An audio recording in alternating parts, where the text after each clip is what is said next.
Notre première vidéo était tournée sur la compréhension et les attentes, comment aborder un entretien.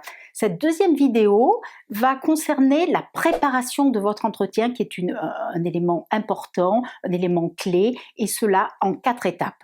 La première étape est votre profil. Donc, mieux se connaître pour se faire reconnaître. Donc, faire une synthèse de vos compétences et de votre savoir-être, savoir-faire. Sortir des exemples détaillés. Souvenez-vous, ce que je vous avais dit, la force de la preuve et la démonstration par l'exemple.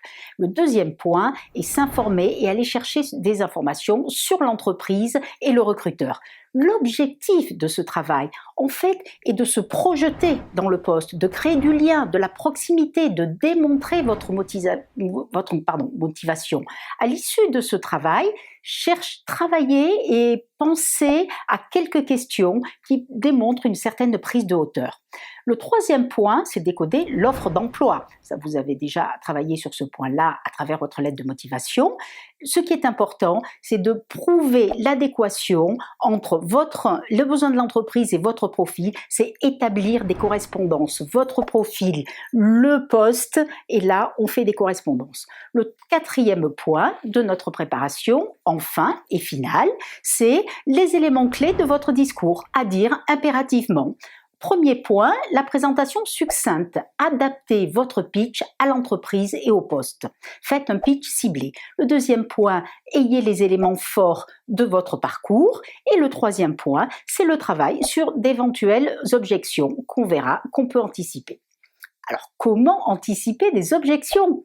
C'est-à-dire ne pas se laisser surprendre ou ne pas se laisser déstabiliser. En amont, vous devez bien lister toutes les objections possibles connues de vous.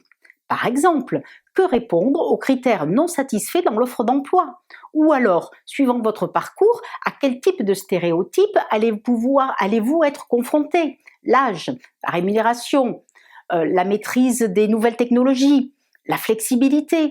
Ou alors, objectivement, analyse de votre parcours. Quelles sont les spécificités? Est-ce que trop d'entreprises, pas assez, pas de changement, trop de changements? Autre élément, le pourquoi de votre dernière rupture professionnelle, ou tout simplement les trous dans le CV. Sur tous ces sujets-là, vous devez être prête. Soit vous les abordez directement dans le cadre de l'entretien, soit vous êtes prête pour pouvoir y répondre. Dans tous les cas, c'est un doute qu'a le recruteur, une crainte qu'il faut traiter et ne pas mettre sous le tapis.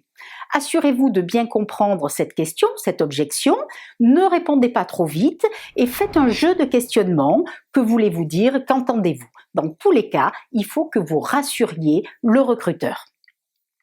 En synthèse, cette préparation en 4 points va vous permettre, lors de l'entretien, d'être proactive et de maîtriser votre entretien.